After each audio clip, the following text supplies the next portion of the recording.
The world may have just witnessed the collapse of the most important peace effort in the Middle East this year. After weeks of back-channel diplomacy, secret negotiations, rising oil prices, drone attacks, naval confrontations, and fears of a wider regional war, Iran finally responded to the United States' proposal to end the conflict. And within hours, President Donald Trump publicly rejected it. His words were short, brutal, and impossible to misinterpret. Totally unacceptable. That single phrase may have changed everything. Because this wasn't just another diplomatic disagreement. This was a potential turning point for the Strait of Hormuz, global oil markets, U.S.-Iran relations, and possibly the entire world economy. Tonight we break down what Iran actually proposed, why Trump rejected it so aggressively, what both sides really want, and why the world is now dangerously close to a much larger crisis. This is the big why. And this is the real story behind the failed U.S.-Iran peace proposal. To understand this moment, we need to rewind. Over the last several weeks, tensions between the United States and Iran exploded into one of the most dangerous geopolitical confrontations in years. The Strait of Hormuz became the center of the crisis. That narrow waterway carries roughly 1/5 of the world's oil supply. And once military confrontation began, shipping traffic slowed dramatically. Insurance costs surged. Oil prices jumped. Global markets panicked. The conflict quickly expanded beyond direct military tensions. There were drone incidents, naval standoffs, proxy clashes, cyber attacks, and escalating rhetoric from both Washington and Tehran. Then came the economic shock. Energy prices started climbing worldwide. Countries like India, China, Japan, and Europe grew increasingly nervous. Because if Hormuz becomes permanently unstable, the global economy suffers. And suddenly, both sides realized something important. This conflict was becoming too expensive to sustain, not just militarily, economically, politically, strategically. That's when diplomacy quietly began behind the scenes. According to reports, Pakistan, Qatar, and Turkey became key intermediaries between Washington and Tehran. The United States reportedly proposed a phased peace framework. The idea was simple. First, stop the fighting, reduce tensions, reopen shipping routes, stabilize Hormuz. Then later, negotiate harder issues like Iran's nuclear program, sanctions, missiles, and regional influence. This was important because it showed Washington may have been willing to separate immediate de-escalation from the larger nuclear dispute. That's a major shift. Normally, the U.S. insists everything must be negotiated together. But the economic pressure from the Hormuz crisis appears to have forced more flexibility. And for a brief moment, it looked like diplomacy might actually work. Trump himself even hinted publicly that talks were progressing well. He said the war could be over quickly. Oil markets stabilized slightly. Investors became cautiously optimistic. The world hoped the crisis might cool down. Then Iran sent its official response, and everything changed. So what was in Iran's proposal? This is where things became explosive. Iran's response reportedly included several major demands. Tehran asked for an immediate end to military operations, lifting of sanctions, removal of the U.S. naval blockade, guarantees against future attacks, compensation for war damages, restoration of Iranian oil exports, recognition of Iranian sovereignty over Hormuz, and a phased approach to nuclear negotiations. Iran also reportedly refused to immediately surrender its nuclear leverage. Instead, Tehran proposed gradual negotiations, not total capitulation. That distinction matters enormously. Because from Iran's perspective, this war proved one thing. Without leverage, Iran becomes vulnerable. And Tehran clearly believes giving up everything up front would be strategic suicide. Iranian officials reportedly argued that the U.S. proposal was one-sided and unrealistic.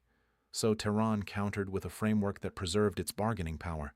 But Washington saw it very differently. Trump didn't hesitate. Within hours of Iran's response becoming public, he rejected it outright. "I don't like it. Totally unacceptable." No detailed explanation. No nuanced diplomatic language, just total rejection. Why? Because from the American perspective, Iran's proposal likely looked less like compromise and more like strategic stalling. Here's what Washington probably saw. Iran wanted sanctions lifted first, blockade removed first, economic relief first, security guarantees first, while delaying the most sensitive issue, its nuclear program. And that's the core problem. For Washington, the nuclear issue is the center of everything. For Tehran, survival and sovereignty come first. That creates a massive negotiating gap. At the heart of this crisis is one question. What happens to Iran's nuclear program? The U.S. position remains clear. Iran cannot be allowed to develop nuclear weapons capability. Iran's position is also clear. It has the sovereign right to nuclear development, and neither side trusts the other. Iran reportedly proposed temporary limitations and possible uranium transfer arrangements, but refused long-term surrender of its nuclear infrastructure. That was never likely to satisfy Washington, especially under Trump, because politically, Trump cannot afford a deal that looks weak. Remember, Trump spent years criticizing previous Iran agreements, so accepting a softer framework now would expose him politically, especially after military escalation already occurred. That's why many analysts believe Trump rejected the proposal so quickly. He needed to project strength. But beneath all the military headlines, the real battlefield may actually be economic. The Strait of Hormuz crisis is hurting everyone. Oil prices surged again after Trump rejected Iran's response. That matters because modern economies are extremely sensitive to energy disruptions. Higher oil prices mean higher transportation costs, higher inflation, higher food prices, weaker markets, and rising political anger. This is especially dangerous right now because many countries are already struggling economically. Inflation has not fully disappeared globally.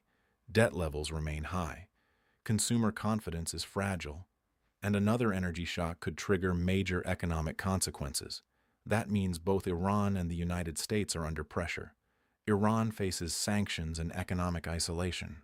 America faces voter frustration over inflation and fuel prices, which means this conflict is becoming politically expensive for both governments. The Strait of Hormuz is not just another shipping route, it's the energy artery of the global economy. Roughly 20% of global oil trade moves through it. That means even limited disruptions create worldwide consequences. This gives Iran enormous strategic leverage. Even if Tehran cannot defeat the United States militarily, it can create global economic pain.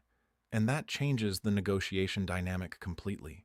Because America may dominate militarily, but Iran can still pressure the world economy asymmetrically. That's why this crisis became so dangerous so quickly. And it explains why global powers are desperately trying to prevent escalation. This is no longer just a US-Iran problem. China is watching. Russia is watching. Europe is watching. India is watching. Because every major economy depends on Gulf stability. China especially has enormous energy interests in the region. Europe fears another inflation wave. India depends heavily on imported oil. And Russia benefits from higher energy prices, which means every global power has different incentives. Some want immediate peace. Others quietly benefit from prolonged instability. That's why diplomatic mediation exploded behind the scenes. Pakistan, Qatar, and Turkey reportedly became heavily involved in negotiations because nobody wants a full Hormuz collapse. The economic consequences would be massive. Now let's look at this from Tehran's perspective. Iran likely believes time is still on its side. Why? Because Iran has survived sanctions for decades. Its economy is damaged, but adapted. Its leadership understands crisis survival. And Tehran probably believes the United States has less political patience for prolonged instability, especially during economic uncertainty. Iran's strategy appears focused on increasing negotiation leverage, preserving sovereignty, maintaining nuclear bargaining power, and forcing sanctions relief. In other words, Iran wants negotiation without surrender. But Washington may only accept negotiation if Iran first gives up its strongest leverage. That's the deadlock. Trump's rejection wasn't just diplomatic messaging, it was political signaling. to allies, markets, voters, and adversaries. By calling Iran's proposal totally unacceptable, Trump signaled the U.S. will not negotiate from weakness, nuclear restrictions remain essential, and Washington still believes pressure works. But this also creates risks, because public rejection hardens positions. Once leaders escalate rhetoric publicly, compromise becomes harder. Nobody wants to appear weak after strong statements. That's why diplomacy often collapses after media escalation. And now the entire world is asking, what happens next? This is the scariest possibility, because failed negotiations often increase escalation risk. Especially when military forces remain deployed, shipping remains disrupted, and mistrust remains extreme. Even a single drone incident or naval confrontation could reignite full-scale escalation, and the region is already tense. Shipping remains unstable, oil markets remain nervous, and military assets remain concentrated around Hormuz. That's an extremely dangerous environment. History shows wars often expand accidentally, not because leaders want total war, but because events spiral out of control. Financial markets hate uncertainty, and right now, uncertainty is everywhere. Investors are asking, will Hormuz reopen fully? Will oil prices keep rising? Will sanctions intensify? Will the U.S. escalate militarily? Will Iran retaliate again? Nobody knows. And uncertainty itself damages economic confidence. Even rumors can move billions of dollars. That's why this story matters far beyond the Middle East. If this crisis worsens, inflation may rise globally, shipping costs may increase, stock markets may weaken, and economic recovery could slow worldwide. This is why energy choke points are so strategically important. A narrow stretch of water can impact the entire global economy. Another critical battle is happening online: the information war. Both sides are shaping narratives aggressively. Iran portrays itself as defending sovereignty. The United States portrays itself as preventing regional destabilization.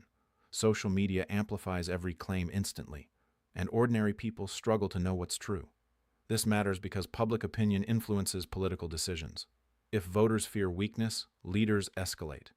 If voters fear economic collapse, leaders compromise. That's why narrative control is now part of modern warfare. And both Washington and Tehran understand this perfectly. Surprisingly, yes. Even after Trump's rejection, diplomacy may not be dead. Why? Because both sides still have reasons to avoid prolonged war. The United States wants stable oil markets, reduced inflation, and strategic control. Iran wants sanctions relief, economic survival, and regime stability. Those incentives still exist. That means negotiations could continue quietly even while public rhetoric remains hostile. In fact, this is common in geopolitics. Public confrontation, private diplomacy, the two often happen simultaneously. So, despite the headlines, back-channel talks may still continue behind the scenes, especially through mediators like Qatar, Turkey, and Pakistan. This crisis reveals something deeper about modern geopolitics. Military power alone no longer guarantees strategic victory. Economic leverage matters, energy routes matter, narratives matter, and global markets themselves have become part of warfare. The Strait of Hormuz proves this perfectly. A narrow waterway now influences diplomacy, inflation, elections, stock markets, and global power politics. That's why the world reacts so strongly to every development there, because everyone understands the stakes. So where does this leave us? Iran responded to America's proposal. Trump rejected it instantly, and now the world stands at a dangerous crossroads. One path leads toward renewed diplomacy, partial stabilization, and economic recovery.